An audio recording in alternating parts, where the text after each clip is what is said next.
Okay, അതെന്തായാലും വളരെ valuable ആയിട്ടുള്ള ഇൻഫർമേഷനാണ്. ഒരുപാട് പേർക്കത് യൂസ്ഫുൾ ആകാൻ പോകുന്നൊരു ഇൻഫർമേഷനാണ് കേട്ടോ. വളരെ സന്തോഷം ഷെയർ ചെയ്യുന്നതിൽ. ഹേ ഗൈസ്, എന്തൊക്കെയുണ്ട് വിശേഷം? സുഖമായിരിക്കുന്നത് കേട്ടോ. അപ്പോൾ നമ്മൾ ഇന്ന് ഒരു ഇൻ്റർവ്യൂ ആണ് കേട്ടോ. ഇൻ്റർവ്യൂ ശരിക്കും പറഞ്ഞു കഴിഞ്ഞാൽ 2025 UK ഇല്ലെങ്കിൽ വിദേശത്തേക്ക് പഠിക്കാൻ പോകുന്ന സ്റ്റുഡൻസിന് ഒരു പ്രോപ്പർ ഗൈഡൻസ് ആയിരിക്കും. ഇത് ഞാൻ പറയുന്നതല്ല, ഞാനൊരു ഇൻ്റർവ്യൂയിലൂടെ പറയുന്നതാണ്. അപ്പോൾ ഗവൺമെൻറ്, നമ്മുടെ നാട്ടിലെ കേരള ഗവൺമെൻറ് സ്കോളർഷിപ്പോട് കൂടി UK പഠിക്കാൻ വന്ന ഒരു പെൺകുട്ടിയാണ് നമ്മൾ ഇന്ന് ഇൻട്രൊഡ്യൂസ് ചെയ്യുന്നത്. സോ അങ്ങനെ സ്കോളർഷിപ്പ് ഉണ്ടോ എന്ന് ചോദിക്കുന്നവർക്ക് ഉണ്ട്. നമ്മൾ പണ്ട് വർഷങ്ങൾ മുമ്പൊക്കെ വീഡിയോ ചെയ്തിട്ടുണ്ടായിരുന്നു. അപ്പോൾ അങ്ങനെ ഒരു സ്കോളർഷിപ്പിൽ UK എത്തിയതാണ്. കൂടുതൽ വിശേഷങ്ങൾ നമുക്കറിയാം. ഞാൻ പറയുന്നതിനെക്കാട്ടി കൂടുതൽ പരിചയപ്പെടുത്താം. ആദിത്യ, എന്തുണ്ട് വിശേഷങ്ങൾ?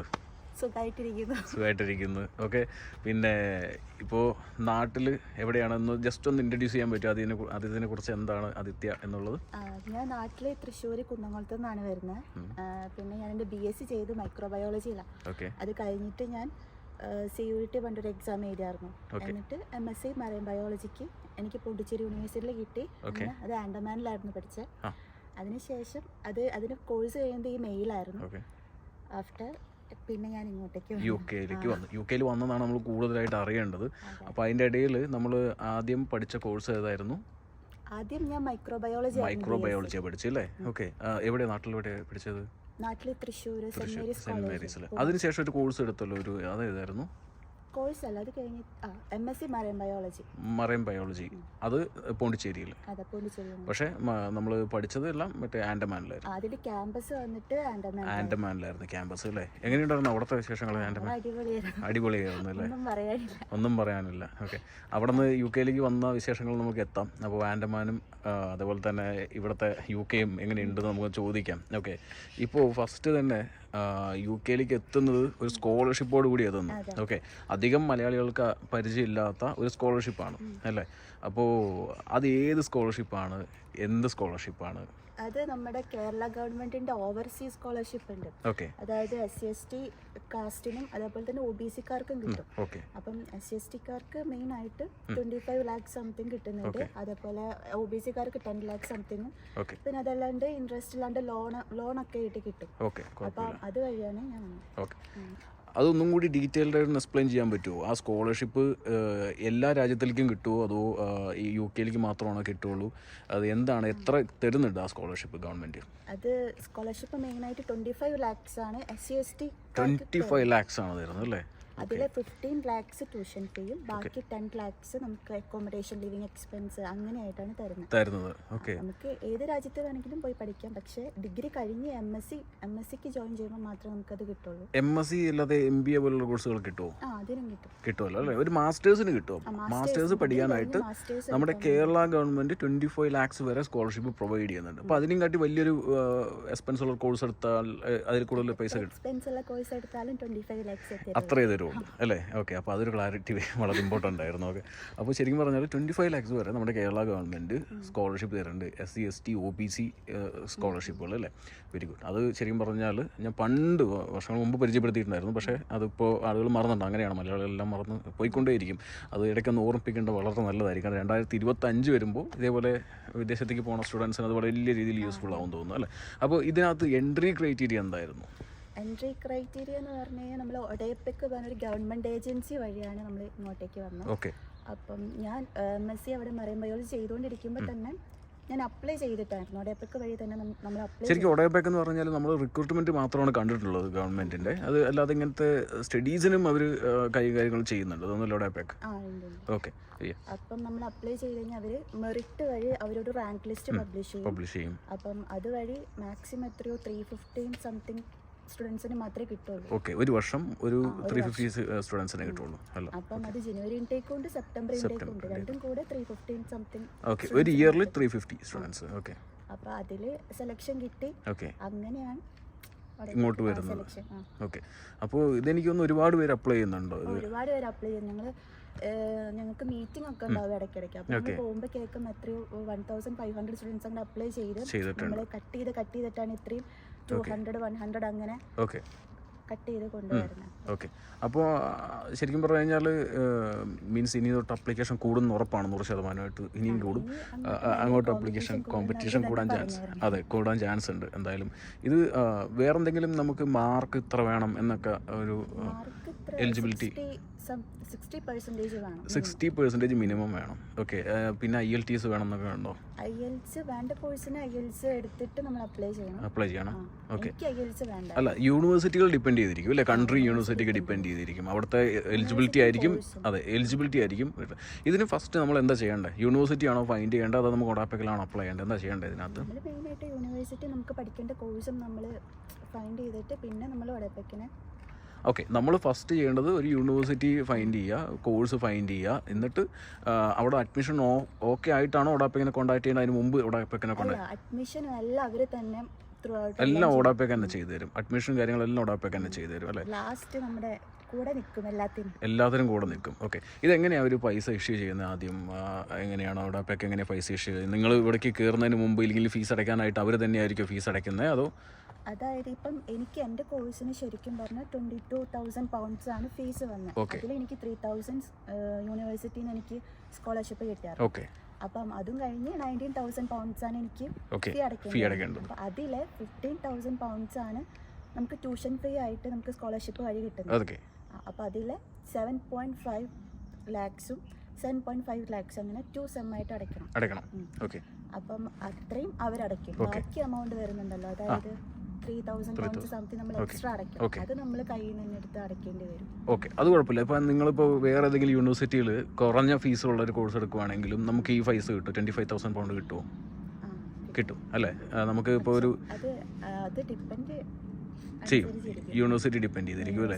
ഓക്കെ. അപ്പോൾ ഫസ്റ്റ് നമ്മുടെ എലിജിബിലിറ്റി ഓക്കെ ആയി കഴിഞ്ഞാൽ നമ്മൾ നമ്മുടെ കയ്യിലാണോ പൈസ തരുന്നത്, യൂണിവേഴ്സിറ്റിക്കാണോ പൈസ കൊടുക്കുന്നത്? നമ്മുടെ ഫീസ് എല്ലാം അവർ തന്നെ യൂണിവേഴ്സിറ്റിക്ക് അടയ്ക്കും. ബാക്കി എമൗണ്ട് നമ്മൾ ഡയറക്റ്റ് ആയിട്ട് യൂണിവേഴ്സിറ്റിക്ക് പേ ചെയ്യണം. അല്ല, നമുക്ക് ഈ ലിവിംഗ് എക്സ്പെൻസ് എങ്ങനെയാണ് കൈ തരൂ? ലിവിംഗ് എക്സ്പെൻസ് തന്നെ അവർ തരുന്നുണ്ടല്ലോ 25,000. നമുക്ക് അവർ അക്കൗണ്ടിലിട്ട് തരും അല്ലേ? ഓക്കെ. അടിപൊളിയാണല്ലോ അല്ലേ? പഠിക്കാൻ വരുന്നവർക്ക് ഒരു ടെൻഷൻ ഫ്രീ ആയിട്ട് വന്ന് പഠിക്കാൻ പറ്റുന്ന ഒരു സംഭവമാണ്. ഓക്കെ. ഇതിന് നമ്മളെങ്ങനെയാണ് ഒഡാപെക്കിൽ എങ്ങനെയാണ് അപ്ലൈ ചെയ്യേണ്ടത്? മീൻസ് അവരുടെ വെബ്സൈറ്റ് എന്താണ്? വെബ്സൈറ്റ് വഴി അവർ അപ്ലൈ ചെയ്യേണ്ട ടൈം എത്തിക്കഴിഞ്ഞാൽ അവർ പറയും, നമ്മൾ കോൺടാക്ട് ചെയ്യും. ഓക്കെ. എന്നിട്ട് ചോദിക്കും. അല്ല, നിങ്ങൾ എങ്ങനെ അപ്ലൈ ചെയ്തത് ആദ്യം അതിനകത്തേക്ക്? ആദ്യം ഞാൻ ഈ സ്കോളർഷിപ്പിനെ പറ്റിയിട്ട് കുറേ ഞാൻ ഡിഗ്രി പഠിക്കുമ്പോൾ അന്വേഷിച്ചായിരുന്നു. അപ്പം ഓൾറെഡി അവരുടെ കയ്യിൽ എൻ്റെ കോൺടാക്ട് ഇരിപ്പുണ്ട്. അങ്ങനെ അവരെന്നെ കോൺടാക്ട് ചെയ്തു, വിളിച്ച് പറയുക ചെയ്തു അല്ലേ? ഓക്കെ. അടിപൊളി. അപ്ലൈ ചെയ്യുന്നുണ്ടോ എന്ന് ചോദിച്ചിട്ട് ഒരു ബാങ്കിൽ ലോൺ ഇത് തിരിച്ചടക്കേണ്ട പൈസയാണോ? അത് ഗവൺമെന്റ് തിരിച്ചടക്കേണ്ട, പക്ഷെ നമ്മൾ എക്സാം പാസ്സായില്ലെങ്കിൽ തിരിച്ചടക്കേണ്ടി വരും. എക്സാം പാസ്സായില്ലെങ്കിൽ തിരിച്ചടക്കേണ്ടി വരും അല്ലേ? ആണോ? അത് കോമഡി ആയല്ലോ അതിനകത്ത്. ഓക്കെ. അപ്പോൾ അത് കമ്പൾസറി ആണോ? അപ്പോൾ എക്സാം പാസ്സാവണം. പഠിത്തത്തിൽ ഉഴപ്പാൻ പറ്റൂല. ഉഴപ്പി കഴിഞ്ഞ് കഴിഞ്ഞാൽ തീർന്നു. നമ്മുടെ മെറിറ്റ് അനുസരിച്ചാണ് അവർ ഇത് പബ്ലിഷ് ചെയ്യണമല്ലോ. നമ്മൾ പാസ്സായില്ലെങ്കിൽ തിരിച്ച് നമ്മൾ ആ ഫീ എമൗണ്ട് തിരിച്ചടക്കേണ്ടി വരും അല്ലേ? ഓ, അത് ഇച്ചിരി പണിയാണ്, ടാസ്ക് ആണല്ലോ. എങ്ങനെ അപ്പോൾ പഠിത്തത്തിലായിരിക്കും ഫുള്ള് ഫോക്കസ് ചെയ്തുകൊണ്ടിരിക്കുന്നത്? ഓക്കെ. എന്തുകൊണ്ടാണ് ബാംഗ്ലൂർ എടുത്തത് യൂണിവേഴ്സിറ്റി നോർത്ത് വെയിൽസിൽ? ഞാൻ മെയിനായിട്ട് എടുത്തത്, ഞാൻ പഠിച്ചത് MSc മറൈൻ ബയോളജി ആണ്. അതുമായിട്ട് റിലേറ്റഡ് ആയിട്ടുള്ള കോഴ്സസ് അന്വേഷിച്ചപ്പം ഞാൻ ഇപ്പോൾ പഠിച്ചുകൊണ്ടിരിക്കുന്നത് മറൈൻ എൻവയോൺമെന്റൽ പ്രൊട്ടക്ഷൻ വേണ്ടി 1 year കോഴ്സ്. അപ്പോൾ അത് ഇവിടെ ബാംഗ്ലൂർ യൂണിവേഴ്സിറ്റിയിൽ മാത്രമേ കണ്ടുള്ളൂ. അങ്ങനെ എടുത്തു അല്ലേ? വേറെ യൂണിവേഴ്സിറ്റീസ് നോക്കിയില്ല? അപ്പോൾ വേറെ രാജ്യവും നോക്കിയില്ല? മറൈൻ കൺസർവേഷൻ നമ്മൾ പഠിച്ചത് തന്നെ മറൈൻ ബയോളജി അങ്ങനെയായിട്ടാണ് കണ്ടത്. ഓക്കെ. അപ്പോൾ ഇവിടെ കുറച്ചും കൂടെ നല്ലതാണ്. പിന്നെ ഞാൻ അന്വേഷിച്ചപ്പം ഇവിടെ റിസർച്ച് ഏരിയ, മറൈൻ ബയോളജിക്ക് പറ്റിയ നല്ലൊരു റിസർച്ച് ഏരിയ ആണ്. അപ്പം അതുകൊണ്ട് ബെസ്റ്റ് യൂണിവേഴ്സിറ്റിയാണ് ബാംഗ്ലൂർ അല്ലേ? മറൈൻ സയൻസിന്. എങ്ങനെയുണ്ട് യൂണിവേഴ്സിറ്റി? അടിപൊളി. ക്ലാസ്സുകളൊക്കെ കൊള്ളാം. എങ്ങനെ ഇംഗ്ലീഷുകാരുണ്ടോ പഠിക്കാൻ? ഇംഗ്ലീഷുകാർ മാത്രമേ ഉള്ളൂ. സന്തോഷമായി അല്ലേ? ഓക്കെ. അപ്പോൾ കുഴപ്പമില്ല. പിന്നെ എങ്ങനെയാണ് ബാംഗ്ലൂർ ഏരിയ എങ്ങനെയുണ്ട്? പാർട്ട് ടൈം എങ്ങനെയുണ്ട്? പാർട്ട് ടൈം സത്യം പറഞ്ഞാൽ കിട്ടാൻ പാടാണ്. നമ്മുടെ കൂടെ ഉള്ള കുറച്ച് പേർക്കൊക്കെ കിട്ടി. പക്ഷെ ഞാൻ ഫസ്റ്റ് സെമ്മിൽ എനിക്ക് ഭയങ്കര ടൈറ്റ് ഷെഡ്യൂൾ ആയിരുന്നു. രാവിലെ 9 to 5 വരെ ക്ലാസ്, ലാബ്, അങ്ങനെ കുറെ വർക്കും കാര്യങ്ങളൊക്കെ ഉണ്ടായിരുന്നു. അപ്പം ഞാൻ അതിനായിട്ട് ഇറങ്ങി തിരിച്ചില്ല. തിരിച്ചു കഴിഞ്ഞാൽ എന്തായാലും കിട്ടുമായിരുന്നു അല്ലേ? ഓക്കെ. അപ്പോൾ പഠിത്തത്തിൽ ഫോക്കസ് ചെയ്യുന്നത് വളരെ ഇമ്പോർട്ടൻ്റ്. അല്ലെങ്കിൽ 25,000 pounds തിരിച്ചടക്കേണ്ടതായിട്ട് വരുന്നതുള്ളതുകൊണ്ട് പഠിക്കണം എന്നുള്ളത് ഉറപ്പാണ് അല്ലേ? അതെ. ഓക്കെ. പിന്നെ മറ്റൊരു കാര്യം ചോദിക്കട്ടെ, മീൻസ് ഇവിടെ പഠിച്ചു കഴിഞ്ഞാൽ ഓപ്പർച്യൂണിറ്റി എങ്ങനെയുണ്ട് ആ ഒരു കോഴ്സിന്? ഇവിടേക്ക് വരുന്നതിന്റെ മുന്നേ ഞാൻ ലിങ്ക്ഡിനില്ലേ, എല്ലാം കുറെ ഞാൻ അന്വേഷിച്ചിട്ടാണ് വന്നത്. മെറൈൻ സയൻസിലുള്ള ജോബ് ഓപ്പർച്യൂണിറ്റീസും കാര്യങ്ങളെല്ലാം ഞാൻ തപ്പി ഓൾറെഡി. അത് അതിനെപ്പറ്റിയൊക്കെ ധാരണ വെച്ചിട്ടാണ് ഞാൻ കോഴ്സ് വന്നത്. അപ്പം ഇത് കഴിഞ്ഞ് ഇതേപോലെ മറൈൻ കൺസർവേഷൻ ഓർഗനൈസേഷൻസ് ഉണ്ട് ഇവിടെ നോർത്ത് വെയിൽസിലായാലും സ്കോട്ട്ലാൻഡ് ഈ ഏരിയയിലൊക്കെ കുറേ ഉണ്ട്. അപ്പം ജോബ് ഓപ്പർച്യൂണിറ്റീസ് എന്ന് പറഞ്ഞു കഴിഞ്ഞാൽ മെയിനായിട്ട് എൻട്രി ലെവലായിട്ട് നമുക്ക് എക്കോളജിസ്റ്റ് ആയിട്ട് ജോയിൻ ചെയ്യാൻ പറ്റും മറൈൻ സയൻസ് ഫീൽഡിൽ പഠിച്ചു കഴിഞ്ഞാൽ. ഓക്കെ, അപ്പോൾ ഓപ്പർച്യൂണിറ്റി ഉള്ളൊരു കോഴ്സുമാണ്. പിന്നെ ടെൻഷൻ ഫ്രീ ആയിട്ട് ഒന്ന് പഠിക്കാം അല്ലേ? അങ്ങനെ കുറേ കാര്യങ്ങൾ പ്രാക്ടിക്കൽസാണ് കൂടുതൽ അല്ലേ? ഓക്കെ, അസസ്മെന്റ് ആയാലും ഫുൾ പ്രസന്റേഷൻസും അസൈൻമെന്റ്സും മാത്രമല്ല, എക്സാം ഇല്ല. ഇൻഡിവിജ്വൽ പ്രസന്റേഷൻ കഴിഞ്ഞു രണ്ടാം. ഓക്കെ അത് എന്തായാലും അടിപൊളിയാണ്. ആ ഒരു കോഴ്സ് എടുത്തിട്ട് വന്ന് ഇവിടെ പഠിക്കാൻ വന്നിട്ട്. ബാക്കി എങ്ങനെയാണ് അവിടെ പാർട്ട് ടൈം ഇങ്ങനെ എക്സ്പെൻസ് എങ്ങനെയുണ്ട്? എക്സ്പെൻസ് ബാംഗ്ലൂർ ഏരിയയിൽ കുറവാണ്. ഒരു പട്ടിക്കാടാണല്ലോ. അപ്പോൾ നമ്മൾ വേറെ ചെലവാക്കുന്നൊന്നുമില്ല കൂടുതലായിട്ട്. അപ്പോൾ അതുകൊണ്ട് തന്നെ വലിയ ആക്ടിവിറ്റീസ് ഒന്നുമില്ല. അപ്പോൾ ഒരു ടൂറിസ്റ്റ് പ്ലേസും കൂടിയാണ്. ഓക്കെ, എക്സ്പെൻസ് ആയിരിക്കുമല്ലോ ടൂറിസ്റ്റ് പ്ലേസും ഇല്ല. ഓക്കെ എല്ലാം കറങ്ങി കണ്ടു കഴിഞ്ഞാൽ പിന്നെ പ്രശ്നമില്ല. ഓക്കെ, അപ്പോൾ അതുകൊണ്ട് തന്നെ കുഴപ്പമില്ല. എന്താണ് ഈ 2025 യു കെയിലേക്ക് വരുന്ന സ്റ്റുഡൻസിന് കൊടുക്കാനുള്ള ഒരു